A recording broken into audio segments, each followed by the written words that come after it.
ಎಲ್ರಿಗೂ ನಮಸ್ಕಾರ. ಮಂತ್ರಾಲಯಕ್ಕೆ ರಾಯರ ದರ್ಶನಕ್ಕೆ ಅಂತ ಹೇಳಿ ಹೋದಾಗ ರಾಯರ ದರ್ಶನವನ್ನು ಮಾಡುವಂತಹ ಸರಿಯಾದ ಕ್ರಮ ಯಾವುದು ಮತ್ತು ಯಾವ ಯಾವ ಸೇವೆಗಳನ್ನ ನೀವು ಮಂತ್ರಾಲಯಕ್ಕೆ ಹೋದಾಗ ಮಾಡಿ ಬರಬಹುದು. ಬೇರೆ ದೇವಾಲಯಗಳಿಗೆ ಹೋಗುವಂಥದ್ದು ಬೇರೆ, ನಾವು ಮಂತ್ರಾಲಯಕ್ಕೆ ರಾಯರ ದರ್ಶನಕ್ಕೆ ಅಂತ ಹೇಳಿ ಹೋದಾಗ ಆದಷ್ಟು ಏನಾದರೂ ಅಲ್ಲಿ ಸೇವೆಯನ್ನು ಮಾಡಿ ಬಂದಾಗಲೇ ನಾವು ಅಂದ್ಕೊಂಡಂತಹ ಸಂಕಲ್ಪ ಆಗಲಿ ಅಥವಾ ಮುಂದೆ ನಮ್ಮ ಜೀವನದಲ್ಲಿ ಒಳ್ಳೆಯದಾಗುವಂಥದ್ದಾಗಲಿ ಎಲ್ಲದಕ್ಕೂ ಅನುಕೂಲ ಆಗುವಂಥದ್ದು. ನಿಮ್ಮ ಕೈಲಾದಂತಹ ಏನಾದರೂ ಒಂದು ಸೇವೆಯನ್ನು ರಾಯರಿಗೆ ಮಾಡಿಬಿಟ್ಟು ಬನ್ನಿ.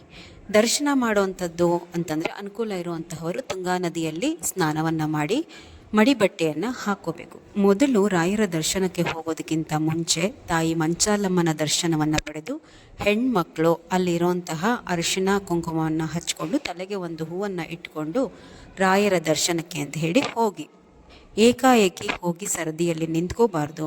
ರಾಯರ ಎದುರುಗಡೆ ನಿಂತು ಏನು ಕಷ್ಟ ಕಳ್ಕೊಳ್ಳೋದಕ್ಕೋಸ್ಕರ ನೀವು ರಾಯರ ಸನ್ನಿಧಾನಕ್ಕೆ ಬಂದಿದ್ದೀರಾ ಅಂತ ಹೇಳಿಕೊಂಡು, ಇಲ್ಲ ಅಂತಂದರೆ ಏನಾದರೂ ಸೇವೆ ಮುಂದೆ ಹೇಳ್ತೀನಿ ಏನೆಲ್ಲ ಸೇವೆ ಮಾಡ್ಬೋದು ಅಂತ, ಆ ರೀತಿ ಏನಾದರೂ ನೀವು ಒಂದು ಸೇವೆ ಹಿಡಿದ್ರೆ ಅದನ್ನು ನೀವು ಮೊದಲು ರಾಯರ ಬಳಿ ಹೇಳಿಕೊಂಡು ಆ ಸೇವೆಯನ್ನು ಪೂರ್ಣಗೊಳಿಸಿ ಆಮೇಲೆ ದರ್ಶನಕ್ಕೆ ಹೋಗಬೇಕು. ಇಲ್ಲ ಯಾವ ಸೇವೆಯನ್ನು ಮಾಡಲ್ಲ ಅನ್ನುವಂಥದ್ದಾದರೆ ರಾಯರ ಎದುರಿಗೆ ನಿಂತು ನಿಮ್ಮ ಕಷ್ಟವನ್ನೆಲ್ಲ ಹೇಳಿಕೊಂಡು ಒಂದು ಪ್ರದಕ್ಷಿಣೆ ರಾಯರ ಬೃಂದಾವನದ ಪ್ರಾಂಗಣದ ಸುತ್ತ ಒಂದು ಪ್ರದಕ್ಷಿಣೆ ಬಂದಾದಮೇಲೆ ನೀವು ರಾಯರ ದರ್ಶನಕ್ಕೆ ಅಂತ ಹೇಳಿ ನಿಂತ್ಕೋಬೇಕಾಗತ್ತೆ. ಇದು ರಾಯರ ದರ್ಶನವನ್ನು ಮಾಡುವಂತಹ ಸರಿಯಾದಂತಹ ಕ್ರಮ.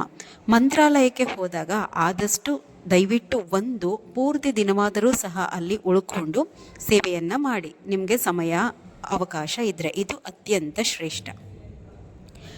ಏನೆಲ್ಲ ಸೇವೆಗಳನ್ನ ಮಾಡ್ಬೋದು ಅಂತಂದರೆ, ನೀವು ಹೆಜ್ಜೆ ನಮಸ್ಕಾರವನ್ನು ಮಾಡ್ಬೋದು. ಹೆಜ್ಜೆ ನಮಸ್ಕಾರ ಮಾಡುವಂತಹ ಸರಿಯಾದಂತಹ ಕ್ರಮ ವಿಡಿಯೋ ಹಾಕಿದ್ದೀನಿ, ದಯವಿಟ್ಟು ಅದರ ಪ್ರಕಾರ ಮಾಡಿ. ಸುಮ್ಮನೆ ನೀವು ತಿಳಿದಲ್ಲಿ ಹೇಗಂದ್ರೆ ಹಾಗೆ ಮಾಡಿದಾಗ ಅದ್ರ ಫಲ ದೊರಕೋದಿಲ್ಲ. ನೀವು ಹೆಜ್ಜೆ ನಮಸ್ಕಾರವನ್ನು ಮಾಡ್ಬೋದು, ಒಂದೇ ಸುತ್ತನೇ ಹೆಜ್ಜೆ ನಮಸ್ಕಾರ ಹಾಕ್ಲಿಕ್ಕಾಗೋದು. ಇಲ್ಲ ಪ್ರದಕ್ಷಿಣೆ ಸೇವೆ, ಇದು ಎರಡನೇ ಸೇವೆ. 3, 5, 9 ಇಲ್ಲ 11 ರಾಯರ ಬೃಂದಾವನದ ಆ ಪ್ರಾಂಗಣದ ಸುತ್ತ ನಾನು ಹೇಳಿದಷ್ಟು ಸಂಖ್ಯೆಯಲ್ಲಿ ಪ್ರದಕ್ಷಿಣೆಯನ್ನು ಹಾಕುವಂಥದ್ದು. ಗಂಡಸರು ಮಾತ್ರ ಉರುಳು ಸೇವೆ ಮಾಡ್ಬೋದು, ಹೆಣ್ಮಕ್ಳು ಯಾವುದೇ ಕಾರಣಕ್ಕೂ ಉರುಳು ಸೇವೆಯನ್ನು ಮಾಡೋದಕ್ಕೆ ಬರೋದಿಲ್ಲ. ಇದಿಷ್ಟು ರಾಯರ ಪ್ರಾಂಗಣದ ಸುತ್ತ ಮಾಡುವಂತಹ ಸೇವೆ. ಇಲ್ಲ ಅಂತಂದರೆ ಕುಳಿತಲ್ಲೇ ಮಾಡುವಂಥದ್ದು. ನೀವು ಪ್ರದಕ್ಷಿಣೆ ಹಾಕಿದ್ದಾದಮೇಲೆ ರಾಯರ ದರ್ಶನ ಆದಮೇಲೆ ಅಲ್ಲಿ ಕುಳಿತು 108 ಬಾರಿ, ಇಲ್ಲ ಅಂತಂದರೆ 501 ಬಾರಿ, ಇಲ್ಲ 1001 ಬಾರಿ ಓಂ ಶ್ರೀ ರಾಘವೇಂದ್ರಾಯ ನಮಃ ಅನ್ನುವಂತಹ ಮಂತ್ರವನ್ನು ನೀವು ಹೇಳ್ಕೊಳ್ಬೋದು. ಇದು ಅತ್ಯಂತ ಶ್ರೇಷ್ಠ.